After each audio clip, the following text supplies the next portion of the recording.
ASN. Assalamualaikum warahmatullahi wabarakatuh.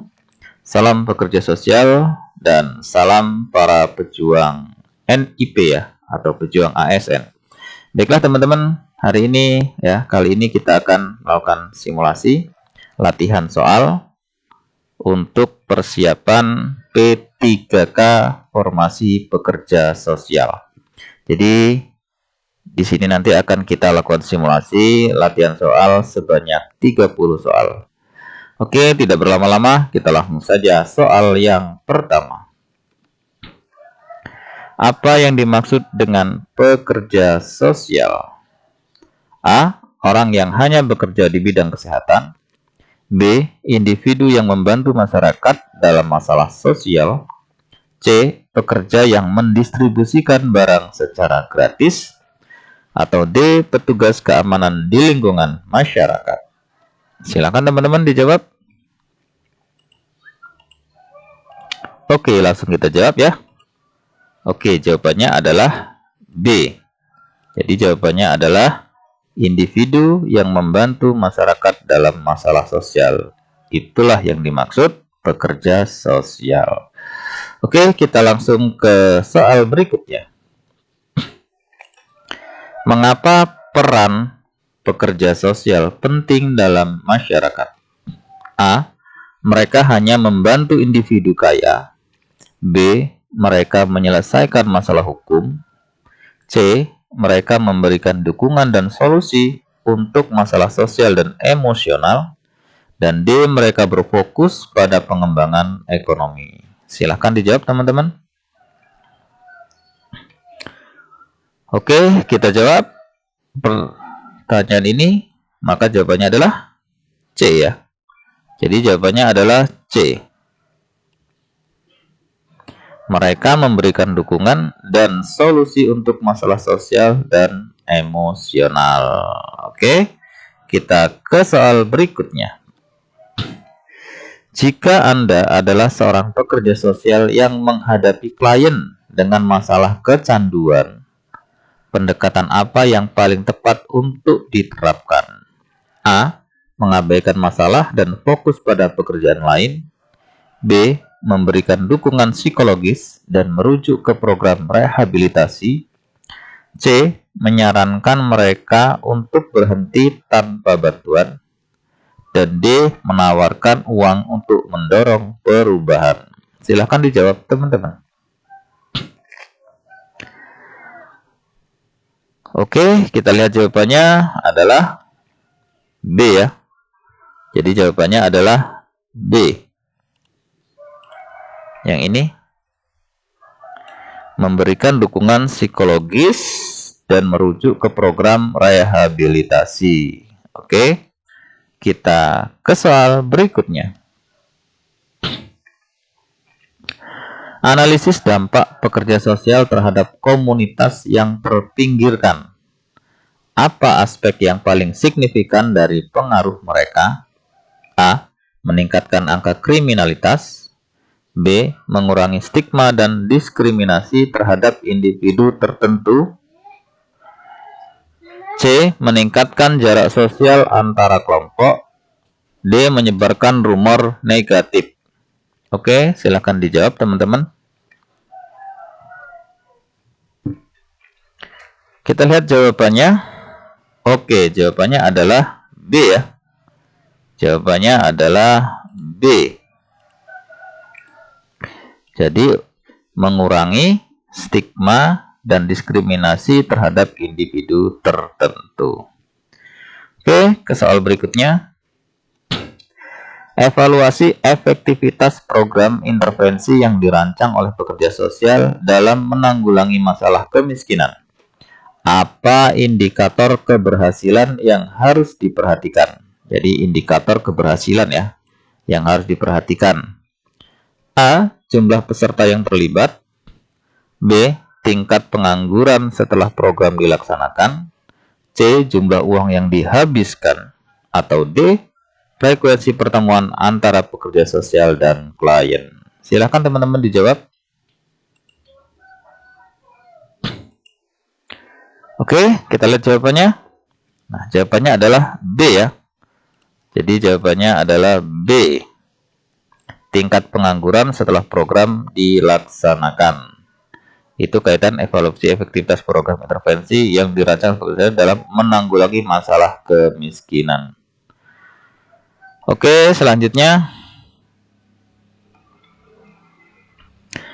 Rancanglah sebuah program pelatihan untuk pekerja sosial yang berfokus pada peningkatan keterampilan. Jadi fokusnya pada peningkatan keterampilan komunikasi ya.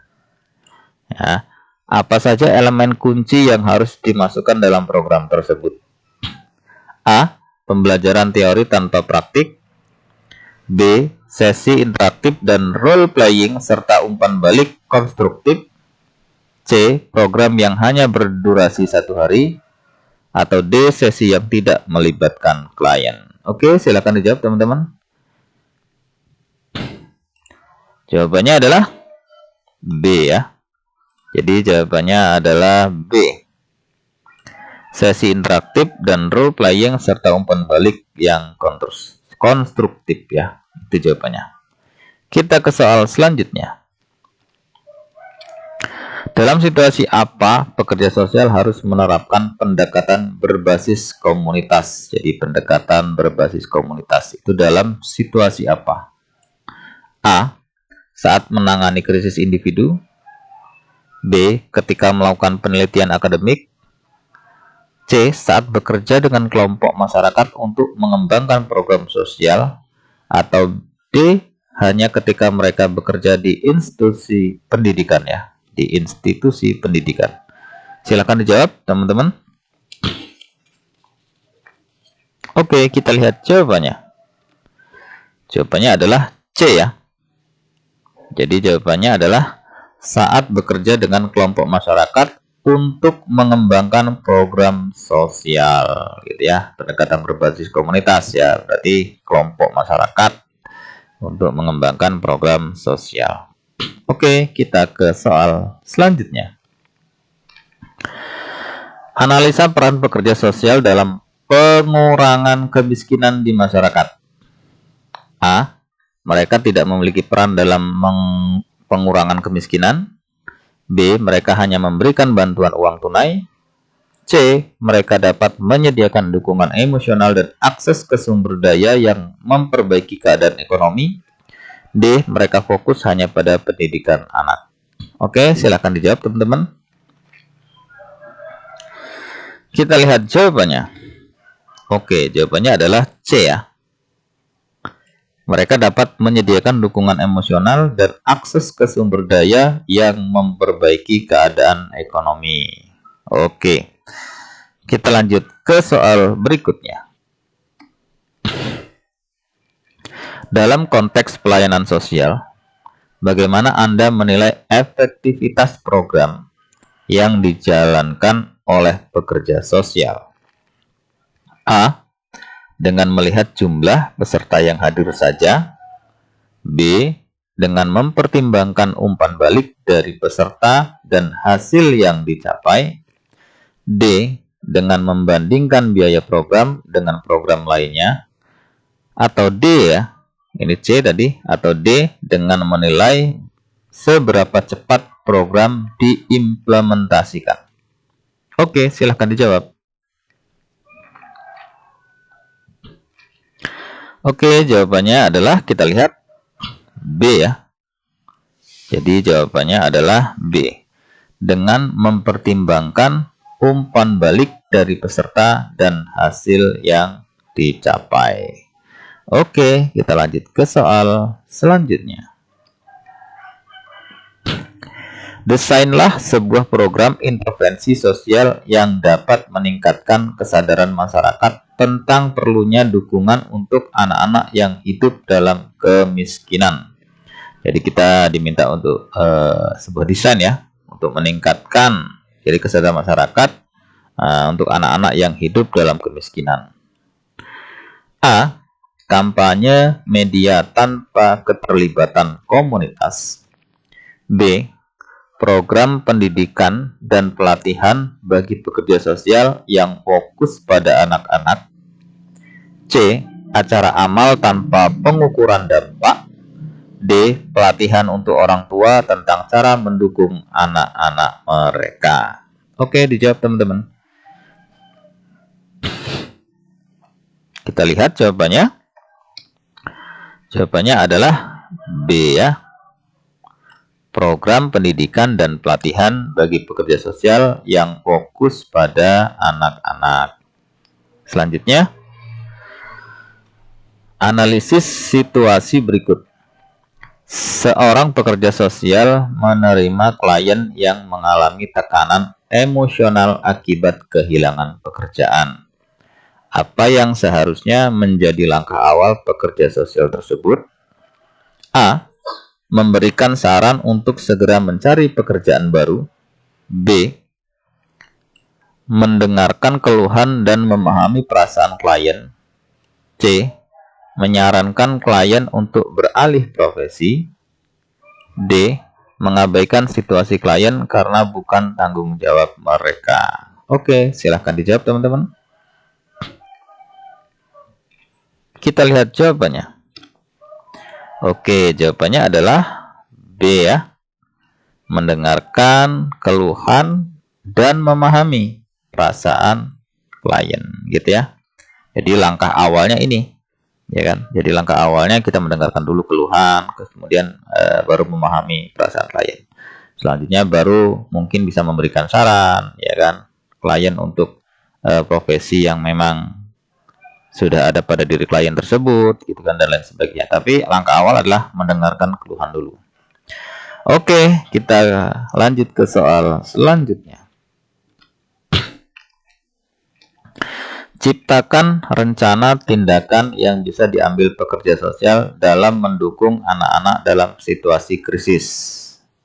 Apa saja elemen penting yang harus dimasukkan? A. Hanya fokus pada aspek psikologis anak. B. Mengabaikan masukan dari orang tua. C. Membuat jaringan dukungan komunitas dan sumber daya yang terintegrasi. D. Menetapkan tujuan tanpa melibatkan anak. Oke, silahkan dijawab. Kita lihat jawabannya. Jawabannya adalah C ya.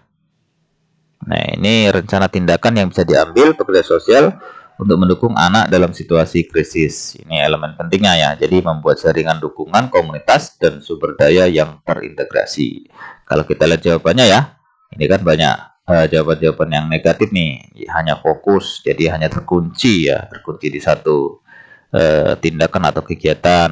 Ini mengabaikan. Ini kan kata-kata yang terbatas. Ini kata negatif. Ini kata-kata yang dibatasi ya. Menetapkan tujuan tanpa melibatkan anak, ini tanpa melibatkan ya. Jadi tanpa melibatkan juga sesuatu yang konotasinya negatif. Sehingganya ini dalam menjawab kita bisa mengeliminasi jawaban yang memiliki kata-kata seperti ini ya. Hanya fokus, mengabaikan, tanpa melibatkan. Nah, itu kita eliminasi.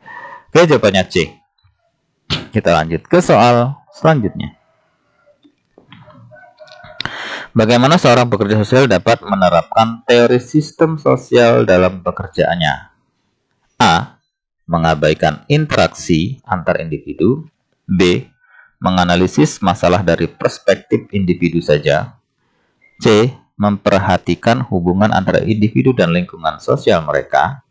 Atau D. Fokus pada masalah ekonomi semata. Silakan dijawab teman-teman. Kita lihat jawabannya. Oke, jawabannya adalah C. Ya, jadi sudah jelas ya, seperti yang dijelaskan tadi. Nah, kalau di A ini mengabaikan. Nah, ini sudah ada kata-kata yang apa ya, konotasinya negatif ya. Dia kemudian menganalisis masalah dari perspektif individu saja. Nah, ini terbatas ya, individu saja. Ya, kata-kata ini sudah bisa kita gunakan untuk mengeliminasi jawaban ya. Sehingga salah A dan B. Kemudian D fokus pada masalah ekonomi semata. Nah, ada bahasa-bahasa semata sama nih dengan individu saja semata ini. Jadi sudah kita bisa eliminasi jawabannya, sehingganya yang benar adalah C. Oke, kita lanjut ke soal selanjutnya. Bagaimana Anda dapat mengevaluasi efektivitas program intervensi yang dijalankan oleh pekerja sosial? Ya. A. Dengan mengandalkan opini pribadi saja. B. Melakukan survei dan analisis data hasil program. C. Menilai hasilnya hanya berdasarkan satu kasus. D. Mengabaikan umpan balik dari peserta program. Silahkan dijawab, teman-teman.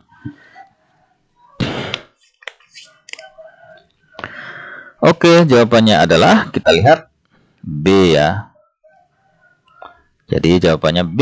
Kenapa B? Kita lihat yang A dengan mengandalkan opini pribadi saja. Nah, ini seperti tadi ya. Sifatnya terbatas ya, pribadi saja. Dikunci hanya pribadi saja, terbatas. Kita C lihat hasilnya hanya berdasarkan satu kasus. Ya, berdasarkan hanya satu kasus. Ini ada kalimat hanya satu kasus. Ini jadi dibatasi ya, sehingganya bisa kita eliminasi jawaban ini. Yang D mengabaikan umpan balik dari peserta program. Jadi mengabaikan ini konotasinya negatif ya. Ini bisa kita eliminasi jawaban tersebut. Sehingganya jawabannya adalah yang B ya. Jadi melakukan survei dan analisis data hasil program. Oke, selanjutnya.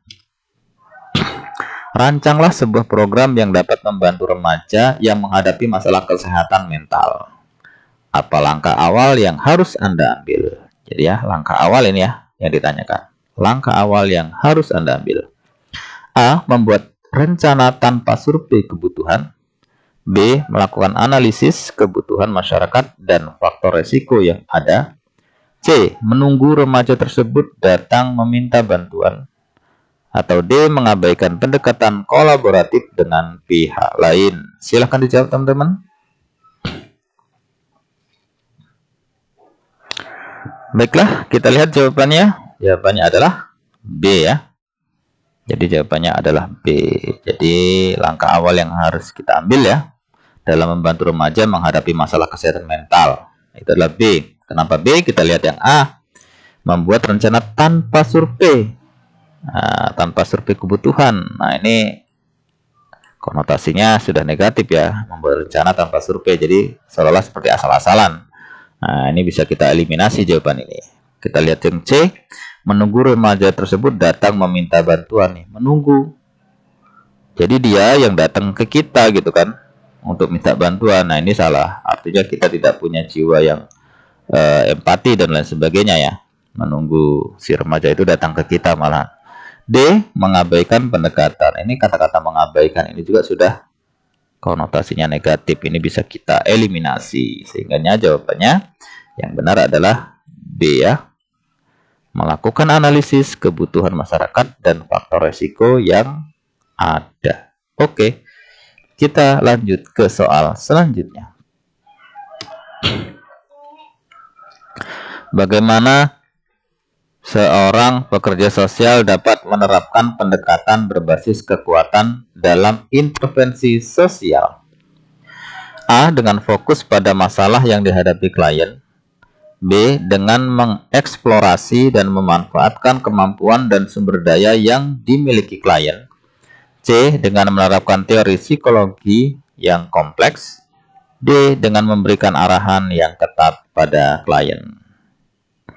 Jadi penerapan pekerja sosial ya dalam pendekatan berbasis kekuatan dalam intervensi sosial. Silakan dijawab. Oke, jawabannya adalah kita lihat B ya. Jadi jawabannya adalah B. Dengan mengeksplorasi dan memanfaatkan kemampuan dan sumber daya yang dimiliki klien gitu. Jadi itu pendekatan berbasis kekuatan dalam intervensi sosial. Oke, kita lanjut soal selanjutnya. Analisis mana yang paling tepat mengenai tantangan yang dihadapi pekerja sosial di lapangan? Jadi analisis ya yang tepat menangani tantangan yang dihadapi pekerja sosial di lapangan. A. Tantangan utamanya adalah kurangnya komunikasi antara klien dan pekerja sosial. B. Tantangan yang dihadapi lebih berkaitan dengan penjatuhan stigma sosial terhadap profesi mereka. C. Pekerja sosial tidak memiliki tantangan yang signifikan dalam pekerjaannya. D. Tantangan terbesar adalah keterbatasan waktu untuk menangani semua klien. Oke, silakan dijawab.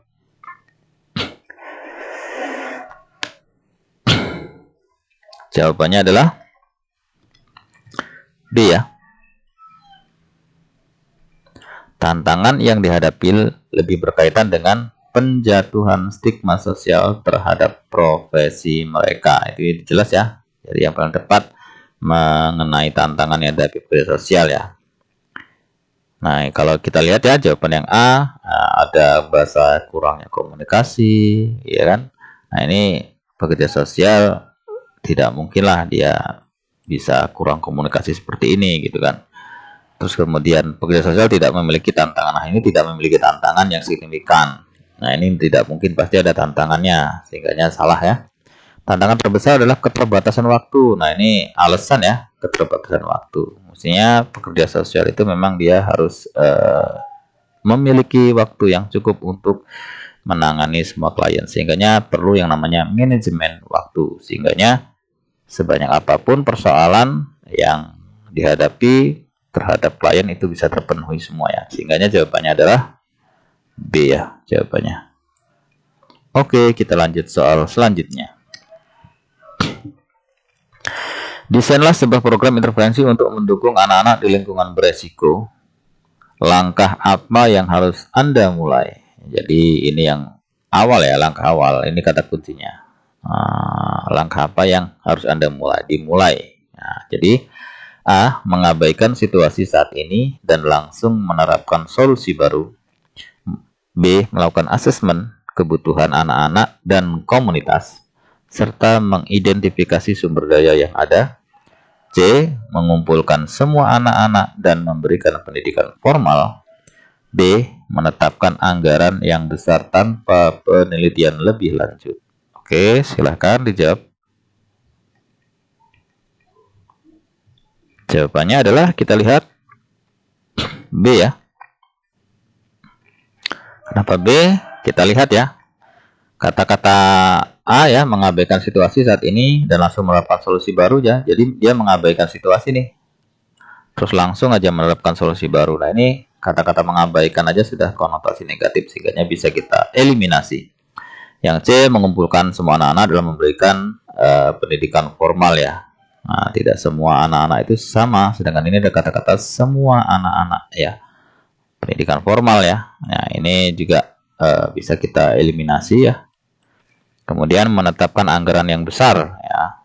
Sudah anggarannya besar tapi tanpa penelitian. Nah, tidak ada penelitian. Nah, sehingga ini bisa kita eliminasi. Sehingga jawabannya yang benar adalah B. Oke, kita lanjut ke soal selanjutnya.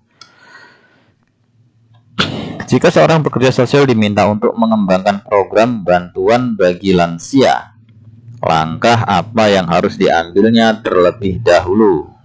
Langkah awal nih ya, terlebih dahulu. Jadi A, mencari sponsor untuk program. B, melakukan survei kebutuhan lansia di komunitas. C, membuat anggaran untuk program tersebut. D, menghubungi pemerintah setempat. Silakan dijawab teman-teman. Kita lihat jawabannya. Oke, jawabannya adalah B ya. Kenapa B? Karena ini langkah awal nih. Langkah apa yang harus diambil terlebih dahulu? Berarti langkah awal nih ya. Langkah yang diambil terlebih dahulu. Langkah awalnya, kalau mencari sponsor, ini mungkin langkah yang ini ya. Langkah yang selanjutnya, berarti bisa kita eliminasi.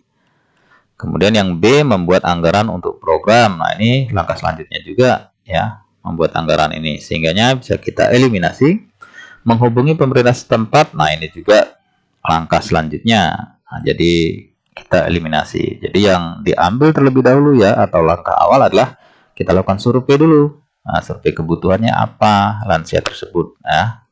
Sehingga kita bisa mengambil langkah selanjutnya ya, mencari sponsor, membuat anggaran, kemudian koordinasi ya, komunikasi dengan stakeholder ya, misalnya pemerintah, dan selanjutnya. Sehingga jawabannya adalah B. Kita ke soal selanjutnya. Apa saja faktor yang dapat mempengaruhi efektivitas seorang pekerja sosial dalam melayani kliennya? Jadi apa saja faktor yang dapat mempengaruhi efektivitas seorang pekerja sosial dalam melayani kliennya? A. Pendidikan dan pengalaman kerja, usia dan jenis kelamin klien, lokasi geografis klien. Semua jawaban di atas benar. Silakan dijawab.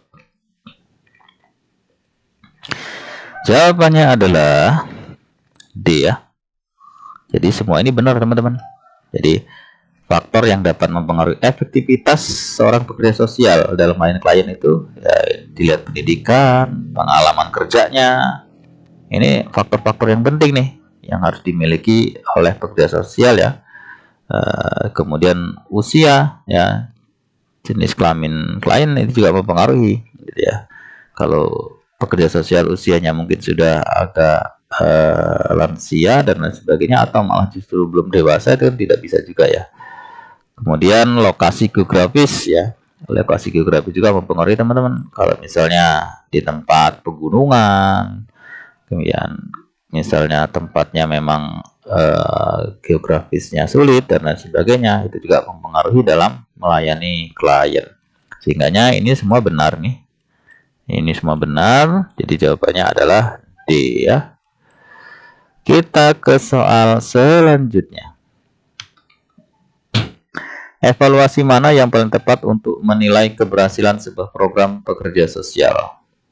A. Jumlah peserta yang mendaftar, tingkat kepuasan peserta setelah program, biaya yang dikeluarkan, atau D. Jumlah media yang meliput program. Silakan dijawab teman-teman. Oke, jawabannya adalah kita lihat B ya. Jawabannya adalah B. Kita lihat jawaban yang lain. A. Jumlah peserta yang mendaftar. Nah, jadi jumlah peserta ini tidak tidak mempengaruhi tentang keberhasilan sebuah program ya. Kadang-kadang pesertanya sedikit juga program itu berhasil. Jadi tergantung dari penerapan program itu sendiri. Dan B, C ya, kita C biaya yang dikeluarkan. Nah, ada juga program yang kita buat ya untuk sebuah keberhasilan itu tanpa biaya ya, nah, biaya kecil atau tanpa biaya juga ada yang berhasil. Jadi biaya ini bukan faktor utama yang mempengaruhi ya. Kemudian jumlah media, nah, ada program banyak yang tanpa media juga sangat berhasil ya, tanpa diliput dan lain sebagainya. Sehingga ini bisa kita eliminasi, dan ini kita eliminasi, sehingga jawabannya yang benar adalah B, tingkat kepuasan peserta setelah program. Oke, lanjut ke soal selanjutnya. Bagaimana seorang pekerja sosial dapat menerapkan teknik mediasi dalam penyelesaian konflik? Ya, menerapkan teknik mediasi untuk menyelesaikan konflik. A. Dengan memberi keputusan sepihak. B. Dengan memfasilitasi diskusi antara pihak-pihak yang berkonflik untuk mencapai kesepakatan. C. Dengan menghindari konflik dan tidak terlibat. Atau D. Dengan mengabaikan perasaan setiap pihak yang terlibat. Silahkan dijawab. Oke, kita lihat jawabannya teman-teman. Jawabannya adalah B ya. Nah, kita lihat jawaban yang lain. A. Dengan memberikan keputusan sepihak. Nah, keputusan sepihak ini konotasinya negatif ya. Nah, ada egoisme dan lain sebagainya lah. Ini tidak bisa dipakai, sehingga ini bisa kita eliminasi. Yang C. Dengan menghindari konflik. Nah, ini lari dari kenyataan nih. Ya, tidak tanggung jawab gitu ya. Malah dihindari konfliknya. Nah, itu bukan sifat pekerja sosial ya. Sehingga ini bisa kita eliminasi ya.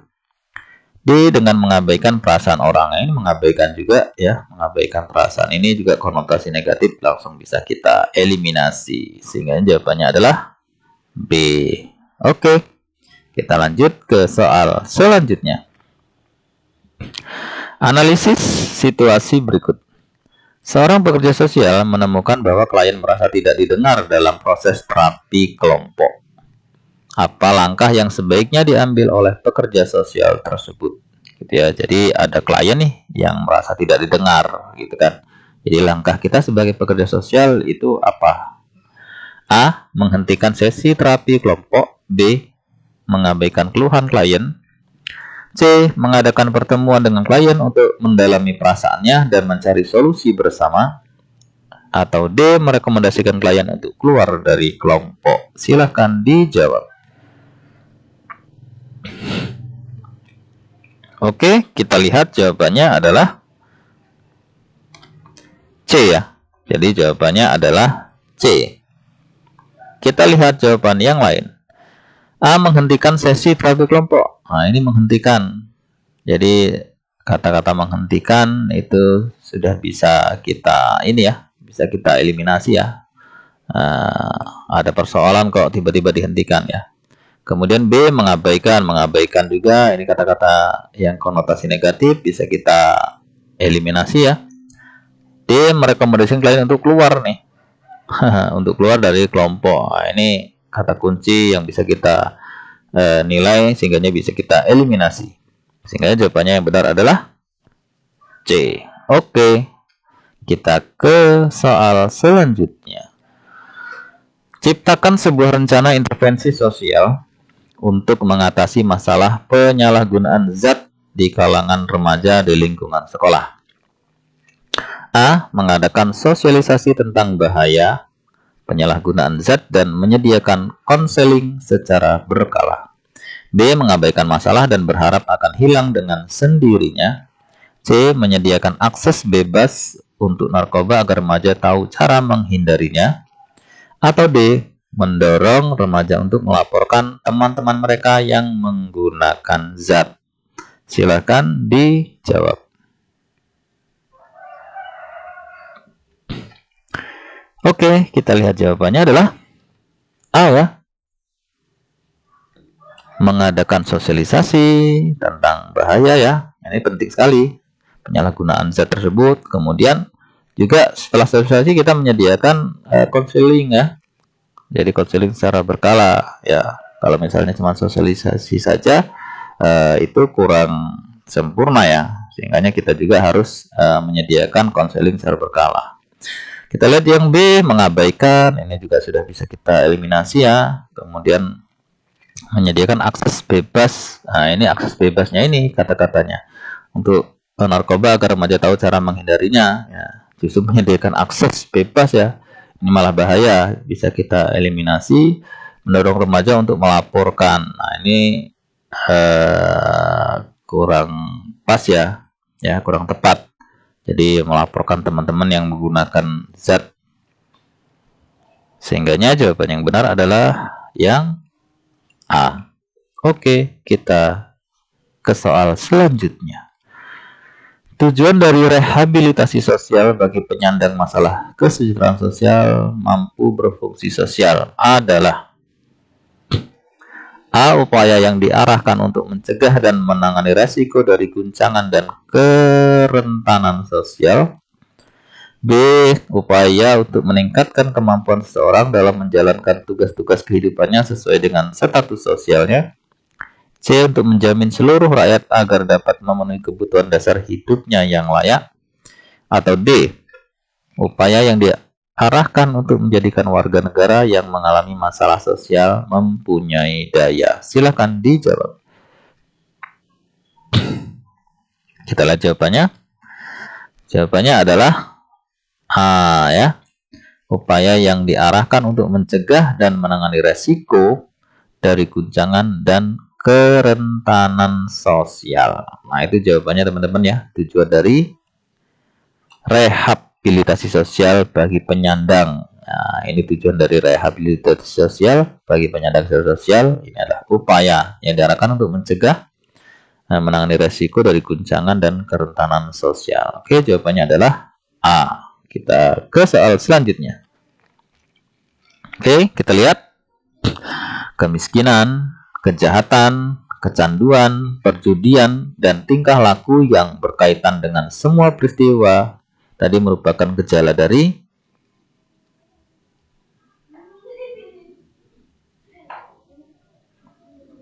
silahkan dijawab ya. Penyakit sosial, norma sosial, antisosial, atau masalah sosial. Kemiskinan ya, kejahatan, kecanduan, perjudian ya.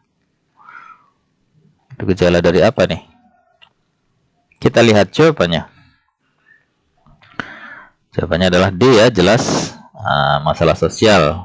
Jadi bukan penyakit sosial, norma sosial, antisosial, tapi ini adalah merupakan masalah sosial. Oke, kita ke soal selanjutnya. Tujuan utama penyelenggaraan kesejahteraan sosial adalah untuk membuat individu, kelompok, atau masyarakat menjadi sejahtera, B. berfungsi sosial, C. berdaya, atau D. sehat. Silahkan dijawab. Oke, jawabannya adalah B ya, untuk berfungsi sosial. Jadi tujuan utama penyelenggaraan kesejahteraan sosial untuk membuat individu, kelompok, dan masyarakat itu berfungsi sosial, teman-teman. Bukan sejahtera, ya, bukan hanya berdaya, bukan hanya sehat juga, tapi dia berfungsi sosial. Oke, kita lanjut ke pertanyaan selanjutnya. Hari Kesejahteraan Sosial diperingati setiap tanggal berapa nih? Silakan dijawab. Hari Kesejahteraan Sosial diperingati setiap tanggal. Kita lihat jawabannya. Oke, jawabannya adalah D. Ya, ini bisa diingat-ingat dan dihafal ya. Jadi jawabannya adalah 20 Desember. Itu setiap 20 Desember pasti diperingati Kesejahteraan Sosial. Diingat-ingat aja teman-teman. Kalau HKSN ya, Hari Kesejahteraan Nasional ya, HKSN itu pasti di akhir tahun. Nah, di sini kita lihat nih bulan-bulannya saja kita lihat ya. Ini enggak di akhir tahun, Mei, Juli ya. Nah, yang kita ingat adalah Desember di akhir tahun. HKSN selalu diperingati di akhir tahun. Itu kuncinya teman-teman. Oke, selanjutnya. Pendekatan pekerjaan sosial yang tujuannya untuk memberikan penguatan dan membantu penerima manfaat atau klien dan keluarganya secara individu untuk keluar dari masalah yang dihadapinya dan berfungsi sosial secara baik dikenal dengan istilah